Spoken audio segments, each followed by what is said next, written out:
छोड़ दे भाभी जी का, सब कुछ छोड़ के आ गई तेरे लिए। सारा इंतजाम हो गया? इंतजाम? अरे सब इंतजाम हो गया।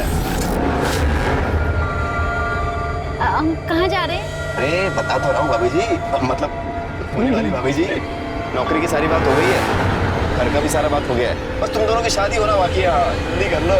हाँ तो वो भी करवा लेते हैं ना। ओ मंगलम भगवान विष्णु मंगलम गरुड़ध्वज।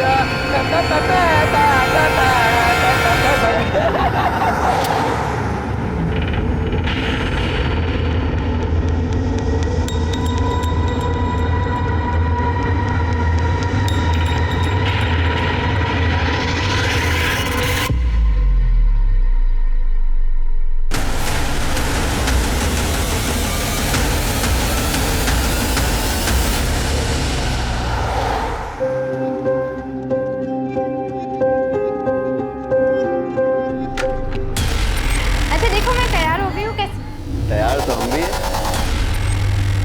3-3 दूल्हे। अब शादी छोड़ो, चलो सुहागरात मनाते हैं।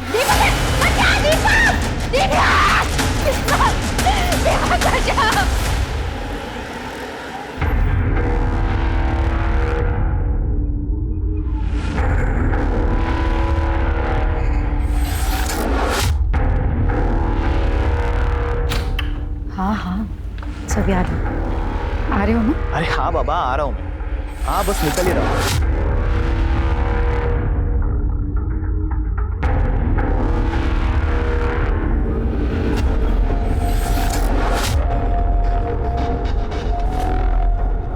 ओ हीरोइन, सारा दिन ये पंखा साफ करना है, बाकी का काम तेरा बाप करेगा क्या? नहीं बस कोई नहीं। पैसे ले और सामान की लिस्ट। चल मार्केट जाके सामान लेके आ, और हाँ टाइम से आना वापस घर। कहाँ जा रहे हो तुम? चुपचाप ना अपने काम से काम रखा करो, समझ में आ गया? इतनी बार मना किया, टोका मत करो पीछे से, लेकिन आदत नहीं जाती।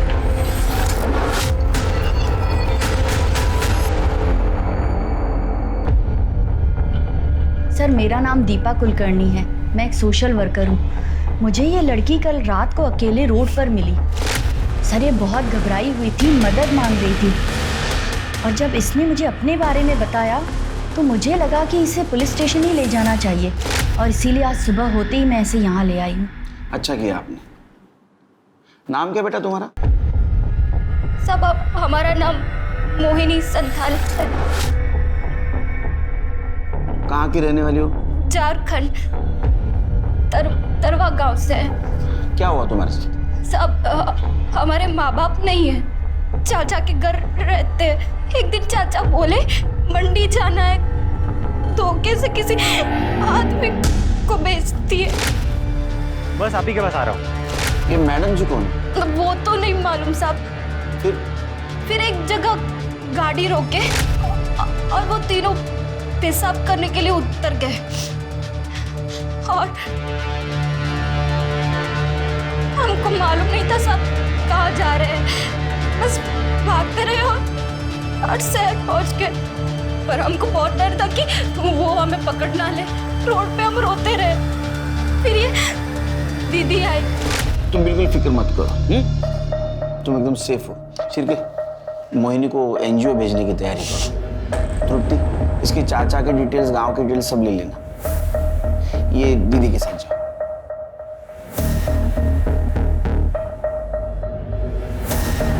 शिरके, मुझे लगता है गर्ल ट्रैफिकिंग का मामला है, लेकिन मैडम जी कौन हो सकती है?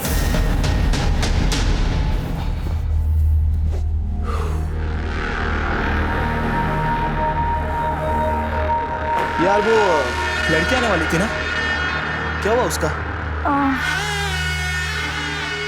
नहीं आई। कुछ प्रॉब्लम है तो किसी और को ढूंढना पड़ेगा। क्यों? क्या हुआ उसका? इतने परेशान क्यों हो रहे हैं?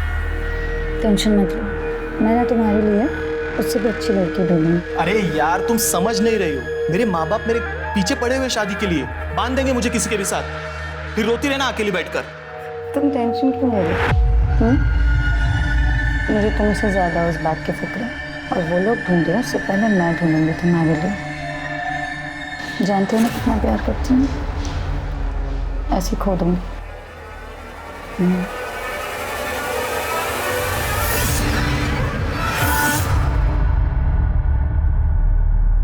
साहब 2 दिन हो गए, हमारी बेटी नमिता की कोई खबर नहीं। कहाँ है, किस हाल में है, हमें कुछ पता नहीं। झूठ क्यों बोल रही हो? सच क्यों नहीं बताती सर को कि लड़की भाग गई है तुम्हारी? हमारी लड़की उस लफंगे दीपक के साथ भागी है। तुम्हें पूरा यकीन है ये उसी लड़के के साथ भागी? हाँ सर, पूरा यकीन है उस लड़के के साथ ही भागी है। लड़का 2 दिन से गायब है, अपने घर पे नहीं है। और हमें नहीं पता था सर कि ट्यूशन पढ़ने जा रही है, हमें लगता था, लेकिन उसका तो चक्कर चल रहा था। ये गोल खिला रही है ये पढ़ाई लिखाई के नाम पर। इसकी पढ़ाई लिखाई बंद, अब ये कॉलेज नहीं जाएगी, नहीं जाएगी ये कॉलेज। कोई भी लड़का ढूंढो इसके लिए और शादी करो। इस घर में ज्यादा नहीं देखनी है मुझे ये लड़की। अरे सुनिए तो सही। 17 साल में शादी, पता है ना गैर कानूनी है। हाँ सर, पता है कि गैर कानूनी है। वो गरीब आदमी करे तो करे क्या सर? सब लोग थू कर रहे थे। अब इज्जत जाए, इससे अच्छा तो आदमी जेल चला जाए। बहुत समझाया पर समझ नहीं रही थी। उस लड़के ने हद कर दी सर। एक दिन तो हमारे घर ही आ गया था। शादी का भूत क्यों आया था? अंकल मैं नमिता से प्यार करता हूँ अंकल, उससे शादी करना चाहता हूँ अंकल। तेरी बारात में अर्थी निकालूंगा यहाँ से। अगर उसे कुछ हो गया ना मैं अपनी जान दे दूंगी, आप देख लेना। साहब प्यार से बात करना तो इन्होंने कभी सीखा ही नहीं। इतनी सख्ती दिखाई कि बेटी घर से ही भाग गई। मैं उसे प्यार से समझाऊंगी, बस एक बार ढूंढ दीजिए मेरी बेटी को। देखिए आप घबराइए नहीं, आप दीपक और नमिता की डिटेल्स नोट करवा दीजिए, हम उन्हें जल्द से जल्द ढूंढेंगे, समझे?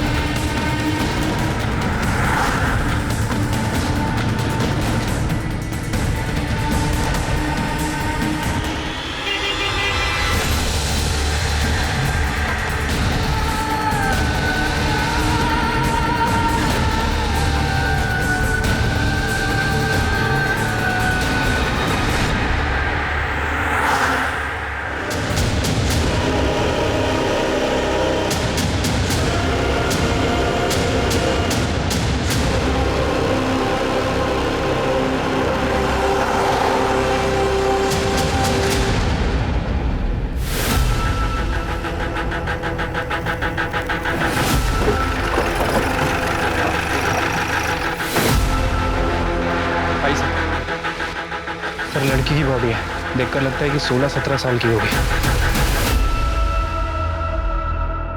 सर जिस तरह से बॉडी की हालत है देखकर लग रहा है कि मर्डर हुए 2-3 दिन हो चुके हैं। यहाँ का कचरा यहाँ पे फेंका जाता है। सर हो सकता है कि जिसने मर्डर किया उसने जानबूझ के बॉडी को यहाँ पे डंप किया।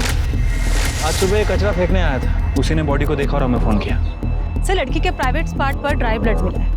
सॉल्ट या जैसा मामला हो सकता है, पर बॉडी पूरी तरह से सड़ चुकी है, इसलिए ऐसा कुछ कहा नहीं जा सकता। Sir 1 minute. सर ये देखिए, लड़की का चेहरा थोड़ा विजिबल है और कुछ दिन पहले शास्त्री नगर पुलिस स्टेशन में इसी डिस्क्रिप्शन की एक लड़की की मिसिंग कंप्लेंट आई थी। ये फोटो। कंप्लेंट किसने की थी? सर इसके हस्बैंड ने, श्याम कोंडे ने। उसको आइडेंटिफिकेशन के लिए बोला और कुछ आसपास चेक किया, एविडेंस कुछ को नहीं मिला? आसपास कोई एविडेंस वगैरह नहीं मिला। इससे बात हो गई? हाँ सर, इससे मेरी बात हो गई है। ठीक है, बॉडी को पोस्टमार्टम के लिए भेज दो।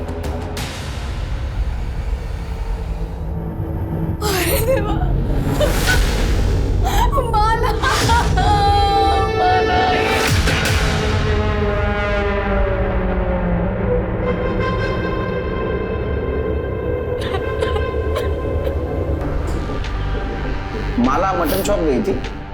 नहीं सर, हमारे घर नॉनवेज नहीं बनता। वो सब्जी लेने गई थी और शाम तक नहीं लौटी, और ना ही फोन साथ ले गई थी कि फोन लगा करके देखी कि वो कहाँ पे है।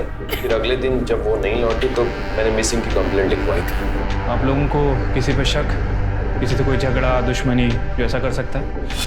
सर हम लोग मिडिल क्लास लोग हैं, हमारी किसी से क्या दुश्मनी होगी। ठीक है जाओ।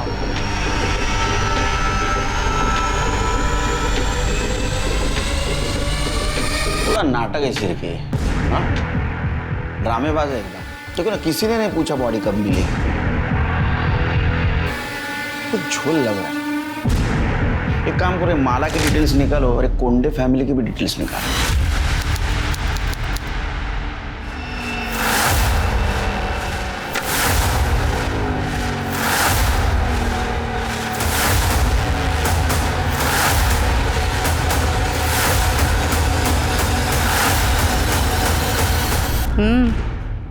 फोटो देखी? मैं आज ही आई बाबा को उसकी फोटो भेजता हूँ। देखना शादी के लिए फौरन हाँ कर देंगे। अरे लड़की सिर्फ 17 साल की है, नाबालिग है वो। पहले उसके एज प्रूफ के ना झूठे पेपर्स तैयार करने दे। शांति रख। ठीक है सर, कोंडे फैमिली के पड़ोसियों से बात की है। सर, हैरानी की बात यह है कि पड़ोसियों तक को नहीं पता था कि माला उस घर में नौकर थी या फिर श्याम की बीवी। सर, ये कोंडे फैमिली माला के साथ बहुत बुरा व्यवहार करते थे, उसे नौकरानी की तरह ट्रीट करते थे। फिर अचानक से एक दिन उन्होंने कहा कि श्याम और माला की शादी हो गई। किसी को नहीं पता चला कि उनकी शादी कब हुई। मुझे तो पहले से झोल लग रहा था शिरकी। ये कोंडे फैमिली की डिटेल्स निकाली? हाँ सर, ये श्याम को जुए की लत, काम वाम कुछ करता नहीं था। रमाकांत के पास भी कोई काम नहीं है और ये वैशाली घर चलाने के लिए नर्स और हाउस होल्ड हेल्प का काम करती है। दूसरों के घर में नौकर प्रोवाइड करवाया करती थी। शिरकी, मुझे वैशाली के काम में भी झोल लग रहा है।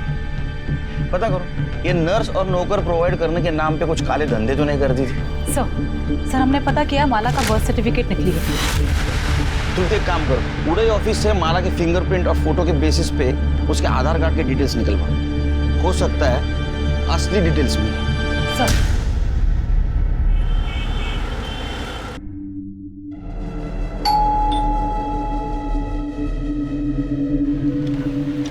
नमस्ते। नमस्ते आंटी। आंटी नमिता दीदी कहाँ है? बेटा वो घर पर नहीं है, अपने मामा के घर गई है। कुछ काम था क्या? हाँ आंटी, मैं क्लास में फर्स्ट रैंक लाई हूँ ना, तो मुझे उनको थैंक यू बोलना था। पर मम्मी वो तो घर पर ही नहीं है। कोई बात नहीं बेटा, तू आंटी को दे दे, आंटी नमिता दीदी को दे देगी। देखिएगा नमिता बहुत अच्छी टीचर बनेगी, उसकी तो जिंदगी सफल हो गई। चलिए हम निकलते हैं।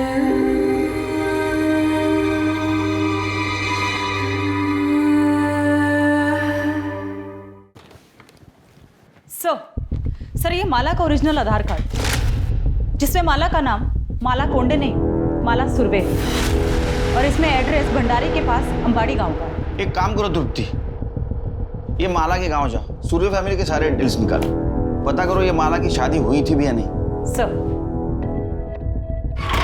सर, माला की पीएम रिपोर्ट।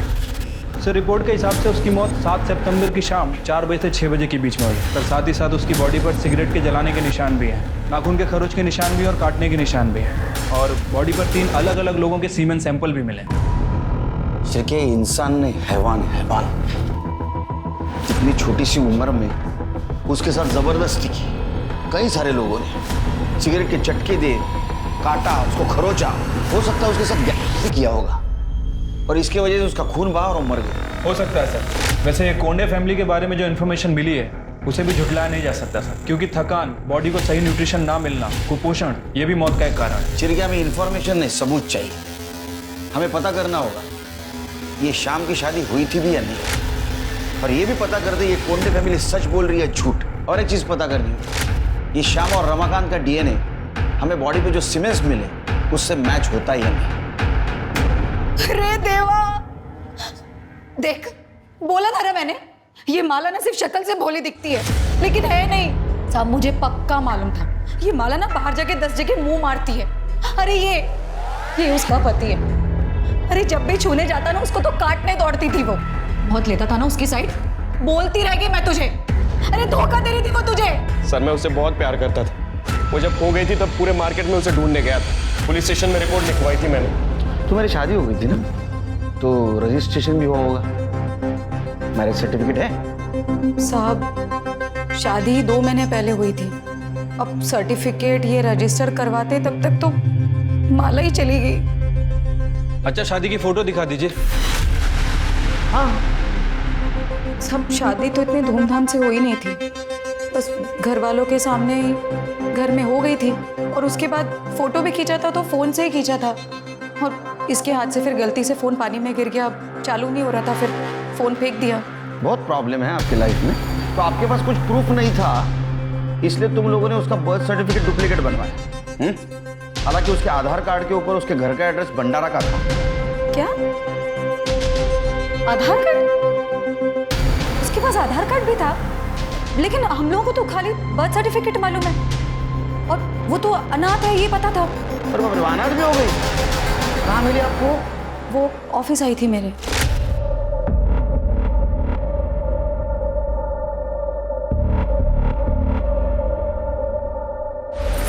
क्या है? इधर आओ।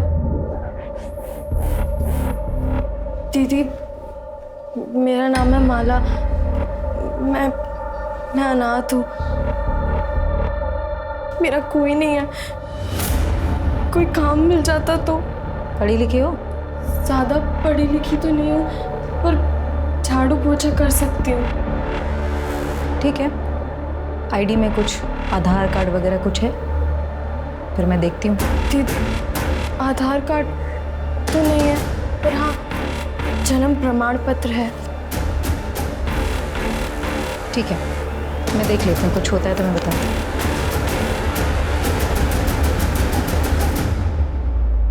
सर, माला की कहानी सुनकर मुझे उस पर तरस आ गया था। दिखने में भी ठीक ठाक थी वो, इसलिए मैंने वैनी से कहा कि आप ही पूछ लीजिए उसे कि अगर वो शादी करना चाहती है मुझसे। साहब, उसने भी मना नहीं किया, हाँ बोल दिया, तो मैंने शादी करवा दी। सच बोल रही है? हाँ, ये सच बोल रहे हैं? हाँ, ऐसे ही हुआ था। चिरके, ये शाम की डीएनए टेस्ट करवा। रमाकांत का भी। मेरा क्यों? मैंने क्या किया? किसी ने कुछ किया? नहीं, मतलब मेरा मतलब है माला तो मेरी बेटी जैसी थी, बहू थी। डर क्यों रहे हो? हाँ, चिरके, इन दोनों का डीएनए टेस्ट करवा। चिरके, ये कोंडे फैमिली का झोल है। वो रमाकांत देखा कितना डरा हुआ था। मुझे लगता है माला से जबरदस्ती प्रोस्टिट्यूशन करवाते थे। हो सकता है सर, लेकिन अगर 1% भी चांस हुआ कि माला एक काम जानबूझ के करती थी पैसे कमाने के लिए, तो सर? नहीं शिरके, अगर वो जानबूझ के करती थी, इतने पैसे कमाती थी, तो पैसों का क्या करती थी? क्योंकि उसके मौत का एक कारण कुपोषण भी है। उसको ठीक तरह से खाना भी नहीं मिलता था। ये वैशाली के एजेंसी का कुछ पता चला है? ऐसी एजेंसी? हाँ सर, इसकी एजेंसी लीगल है, रजिस्टर्ड भी है। अपने खबरों को अलर्ट कर दो। ये कोंडे फैमिली के सारे डिटेल्स चाहिए मुझे, पास्ट फ्यूचर प्रेजेंट सब। ठीक है सर।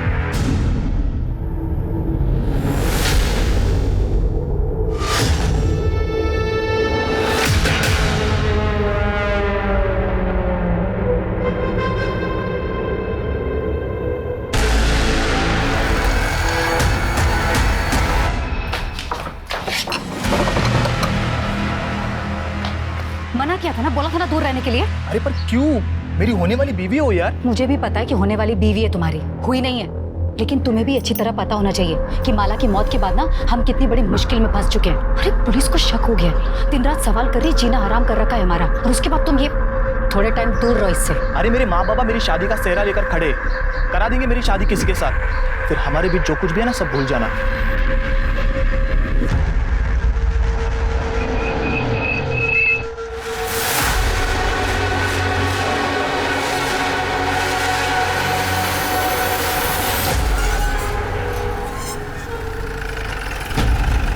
अच्छा सुनो, मैं राम बाबू के यहाँ पे आता हूँ, हैं? ठीक है?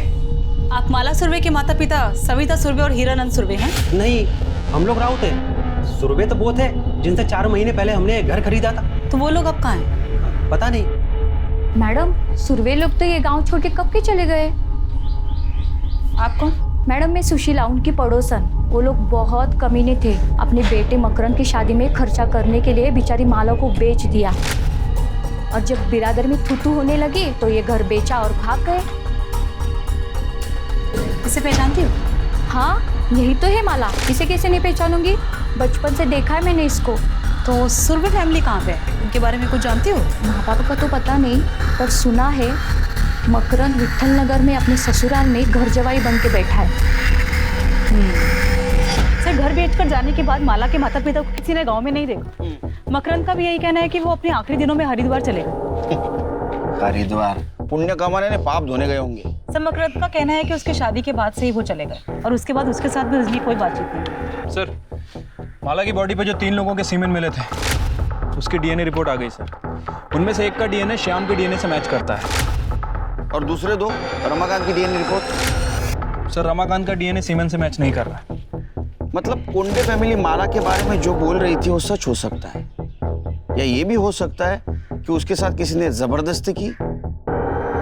सर, दिल्ली से एक लड़की की पूछताछ आई है।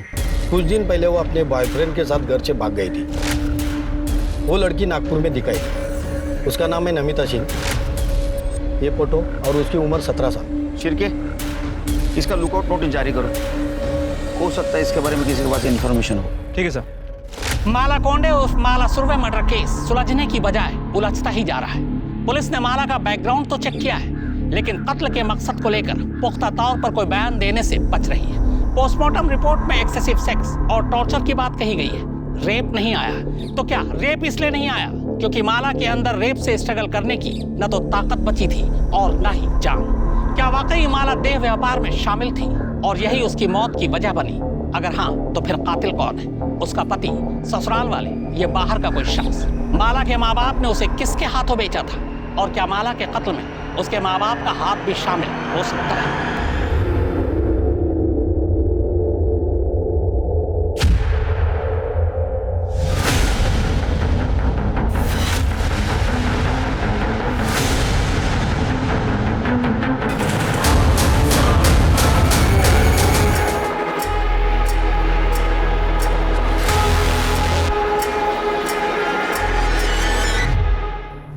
चाकू देख के डर के भागा और टेम्पो से टकराया ना?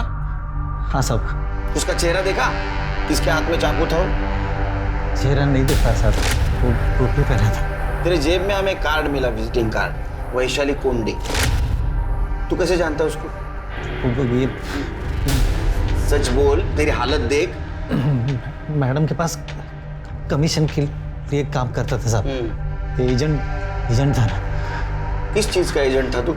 साहब वो मेड और नर्स के लिए लड़की ला कर देता था मैडम जी को। चिर के सुना क्या मैडम जी?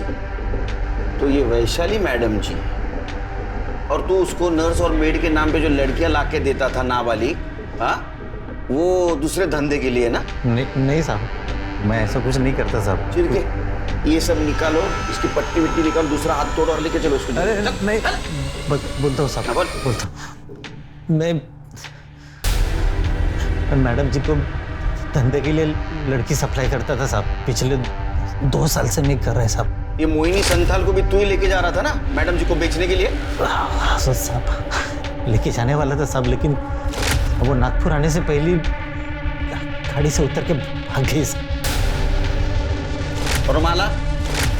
साहब माला को भी बेचने के लिए लाया था, लेकिन वो मोहिनी से बहुत पहले आई थी साहब। लेकिन शाम का उसके ऊपर दिल आ गया, तो फिर मैडम जी ने घर काम करने के लिए और शाम को खुश करने के लिए रखी साहब। और तो वो विकास भी साहब बहुत बार जबरदस्ती किया साहब माला के साथ। ये विकास कौन? मैडम जी का पड़ोसी है। मैडम जी का लफड़ा चालू है साहब उसके साथ। कि शाम को कोई और काम धंधा नहीं है क्या? शाम नहीं है मैडम जी, आज विकास है, विकास। क्या कर रहे थे अंदर? क्या कर रहा था मतलब? तुम्हें मालूम नहीं मैं क्या कर रहा था? बोला है ना मैंने कि इससे अच्छी लड़की मैं इंतजाम करूंगी तुम्हारे लिए। मालो किसने मारा? सब किसी ने नहीं मारा। वो तो उम्र में भी कम थी और कमजोर भी थी साहब। और सब वो उसमें ही मर गई साहब।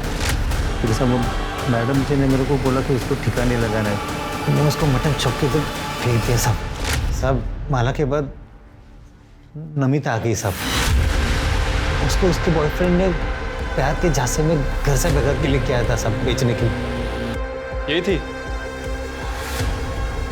हाँ साहब, वो मैडम जी इसको विकास को खुश करने के लिए रखा था, लेकिन इससे पहले विकास खुश करता उसने देखा कि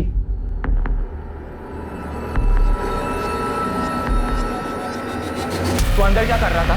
तेरी हिम्मत कैसे हुई मेरे होने वाली बीवी को हाथ लगाने की? होने वाली बीवी है ना, हुई तो नहीं है ना। चल। साले हर बार तेरी मनमर्जी नहीं चलेगी, समझा? दोबारा अगर तूने उसे हाथ लगाया ना तो लगाऊंगा। क्या करेगा बे तू? ये घर मेरा और इस घर की हर चीज मेरी है, समझा?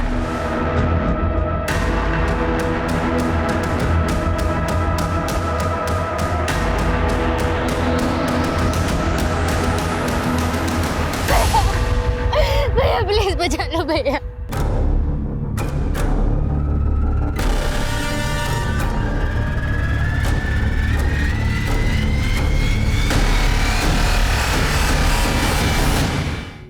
क्या कर रही हो तुम? जान से मार डालोगे क्या इसे? इसे अगर कुछ हो गया तो मैं शादी किससे करूंगा? इससे तू नहीं, मैं शादी करूंगा। बस दामोदर, चल निकाल सिक्का। आज ही फैसला करूंगी इसकी शादी का। अगर हेड आया तो श्याम की और अगर टेल आया तो विकास की। ये ऐसे कैसे बोल रहे हो तुम? मुंह खोला ना दोबारा तो उठा के सीधा श्याम को दे दूंगी। दामोदर,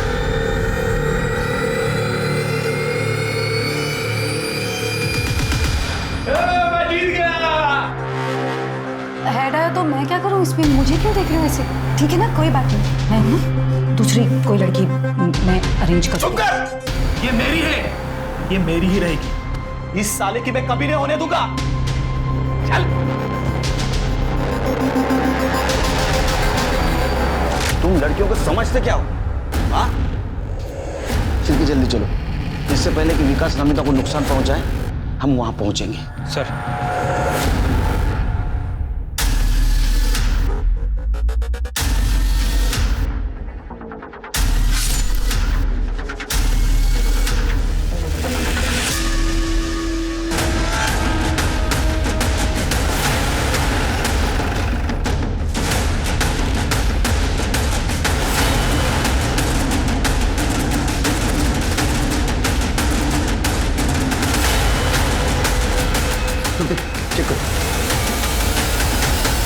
सर मर चुकी है। किसने मारा? तेरे हाथ में चाकू था। हाँ? इन सबके नौटंकी में ये शाम को मिली थी, इसलिए तूने मारा है उसको? सर नहीं सर, मेरे हाथ में चाकू था सर, मैं मारने आया था सर इसको, लेकिन पहले से मरी पड़ी थी सर। मैं सच कह रहा हूँ सर। तूने मारा? चले पहले तू मजा ले चुका था उसके साथ, तेरे को डर था ये वैशाली इसको विकास को दे देगी, इसलिए तूने मारा ना? नहीं सर, वही ऐसा नहीं कर सकती सर। सर ये श्याम सही कह रहे, लड़की है, कोई खिलौना थोड़ी। मैडम जी तेरा खेल खत्म हो गया, समझा? सर ये देखिए टूटा हुआ नाखून मिला है। चेक कर। इसका मतलब तुम दोनों के अलावा इस रूम में तीसरी औरत थी। कौन थी? सच्ची कह रही हूँ, मुझे नहीं पता सर। हमने किसी औरत को नहीं देखा सर। चिरके बॉडी को पोस्टमार्टम के लिए भेज दो और ये नाखून डीएनए एनालिसिस को भेज दो और इसके साथ मैच करवा के दो। उनको जेल में लेके जाओ, ऐसा मारो ना बिना हेड टेल किए, सब सच बोलेंगे। चल लेके जाएंगे। मैंने मर्डर नहीं किया, सच कह रही हूँ मैं। लोगों के घर नर्स और मेड भेज कर उतने पैसे नहीं कमाती थी जिससे घर चले, और ऊपर से क्लाइंट और लड़कियों का पुलिस वेरिफिकेशन का झंझट अलग, और इसमें लड़कियों को बेचती थी तो लाखों रुपए मिलते थे। सर मेरी मजबूरी थी ये करना, क्योंकि मुझे मालूम था कि मेरा पति रमाकांत एक नंबर का निकम्मा है और घर मुझको ही चलाना। नौकरी चले जाने के बाद जो बची कुछ हिम्मत थी वो भी चली गई। विकास और उसके बारे में मुझे पहले से ही पता था, लेकिन मैं कुछ बोल नहीं सकता था। क्या बोलता सर मैं?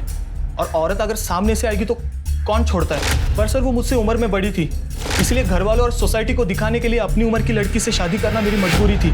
इसलिए वैशाली नमिता को मेरे लिए ढूंढ लाई थी। लेकिन जब मैंने पहली बार नमिता को देखा तो मेरा उस पर दिल आ गया सर, लेकिन उस साले शाम ने सब गड़बड़ कर दी। सर विकास को पता था कि माला मेरी है, फिर वो उससे मजे ले रहा था, और जब मैंने नमिता को हाथ लगाया तो मारने मरने पर उतर आया। वो कह रहा था कि वो मेरी होने वाली बीवी है, शादी करूंगा मैं उससे, जैसे कि उसको पता ही नहीं था कि शादी का सिर्फ नाम है। वो शरीफ बनने की कोशिश करता रहे, हमको सब पता है।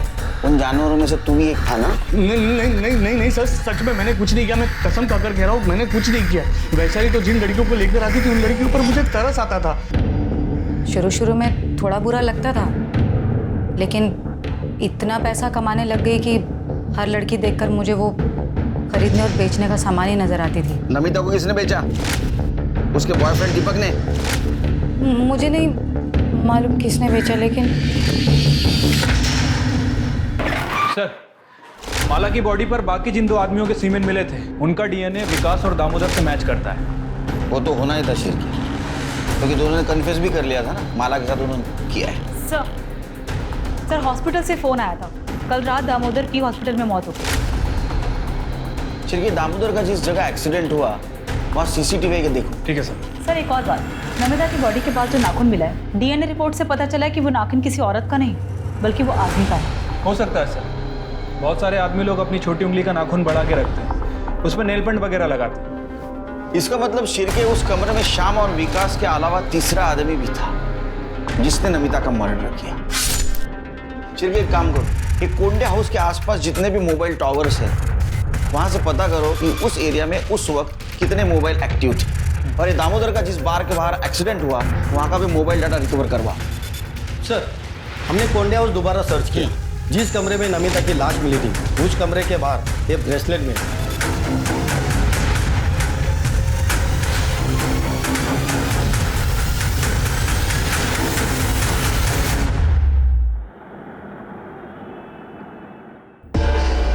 सर मैं सच बोल रहा हूँ, मेरा ब्रेसलेट खो गया था। तू रहता कहाँ है? मैं दिल्ली रहता हूँ सर। दिल्ली में रहता। तेरा ब्रेसलेट नागपुर में मिलता है, तो चोर ने यहाँ चोरी किया और नागपुर में फेंक दिया, वो भी उसी जगह जहाँ नमिता का मर्डर हुआ, रूम के बाहर। हाँ, एक तेरा मोबाइल लोकेशन भी ना उसके घर के आसपास का दिखा रहा था उस दिन। सच बोले तो हड्डियां तोड़ दूंगा तेरे। वो मुझे दिल्ली पुलिस से पता चला सर कि नमिता नागपुर में। मैं सीधा नागपुर के लिए निकल गया सर। वहाँ मेरा एक दोस्त रहता है, उसको भी मैंने बोला कि नमिता नागपुर में है, वो चेक करे। 12 तारीख की शाम को मेरे उस दोस्त को नमिता दिखाई दी, तो उसने मुझे इन्फॉर्म किया। मैं छुपते छुपाते जब वहाँ पहुँचा सर तो मैंने देखा कि नमिता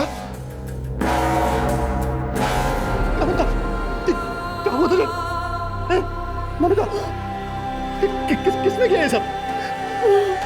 पुलिस की गाड़ी आई तो मुझे वहां से भागना पड़ा सर। मैं डर गया था, मुझे लगा अगर पुलिस मुझे नमिता के पास देखेगी तो मुझ पे ही शक करेगी। शक नहीं, हमें यकीन है, सिर्फ साबित करना बाकी है। जहाँ मर्डर हुआ वहाँ एक नाखून मिला, तू भाग रहा था ना, उसी वक्त तेरा नाखून टूट के वहां गिरा था। चिर के इसको नागपुर ले चलो। मर्डर स्पॉट पे जो नाखून मिला था ना, उसे इसका डीएनए मैच करवा। अगर वो मैच हो गया ना बेटा, तो तेरी तो विकेट गई। हाँ?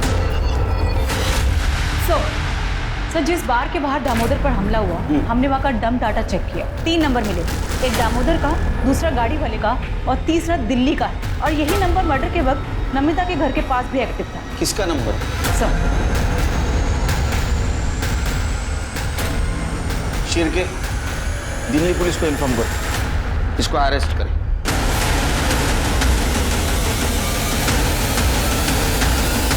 नमिता को बेच के तेरा मन नहीं भरा तो उसको मारने पहुंचा और मार भी दिया। नहीं साहब, ये जो नाखून टूटा है ना, ये मर्डर स्पॉट पे मिला है, समझा? सच बोल। साहब, नमिता को हम नहीं बेचे साहब, हम तो उसको बहुत प्यार करते थे। अरे जिंदगी थी वो हमारी, लेकिन हमसे एक गलती हुई साहब कि वो मुकेश जैसी दोस्त पे हम विश्वास कर लिया और उससे मदद मांगे साहब। जिस दिन हमारी शादी थी साहब, दूल्हे राजा को पटरी पर फेंक किया, इसके बाद दुल्हन के साथ सुहागरात मनाते हैं। साहब वो तो आखिरी वक्त पे एक आदमी ने हमको बचा लिया, और जब हम वापस नमिता को ढूंढने के लिए उस जगह पे पहुंचे तो नमिता कहाँ है बोल। जब हम नागपुर पहुंचे और दामोदर को फोन किया तो पहले वो हमारा फोन नहीं उठाया, लेकिन बाद में वो हमारा फोन उठाया साहब, और हम उसको झांसा दिए कि हमें लड़की चाहिए। वो बोला लड़की है, फलाना बार में पहुंच जाओ। हम साहब वहाँ पहुँच गए, लेकिन वहाँ देखा तो बहुत सारे लोग थे साहब, लेकिन हमको मुकेश उसका हुलिया बताया था, हम उसको पहचान गए। और जैसे हम चाकू निकाल के उसके गर्दन पे रखे और नमिता के बारे में पूछे, सब वो कुछ बिना बोले ही भागने लग गया वहाँ से और जाके एक गाड़ी से टकरा गया साहब। हम फिर गए उसके पास और चाकू दिखा के फिर नमिता के बारे में पूछे। वो बताया साहब कि नमिता कहाँ है, किस कमरे में, और उस कमरे की चाबी उसके जेब में थी। हम उस जेब से उसकी चाबी निकाल ली और उसका फ़ोन भी निकाल लिए, और हम जैसे ही नमिता के पास पहुँचे, नमिता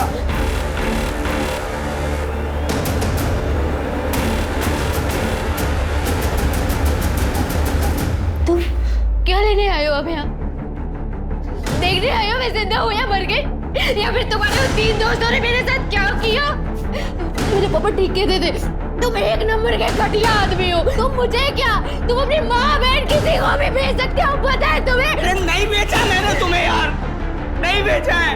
तुमने सिर्फ मुझे नहीं, मेरे जैसे पता नहीं कितनी मासूम लड़कियों को बेचा होगा। तुम्हें और तुम्हारे उन 4 दोस्तों को मैं छोड़ूंगी नहीं, मैं मार दूंगी तुम्हें। नमिता, और कब पता नहीं गुस्से में हम उसको चाकू मार दिए साहब। हम तो नमिता को ढूंढ के उसको बचाने के लिए गए थे, लेकिन साहब इन्हीं हाथों से हमने उसको मार डाला साहब, इन्हीं हाथों से मार डाला। चल अब नागपुर जेल में संतरा खिलाता हूँ तेरे को। साहब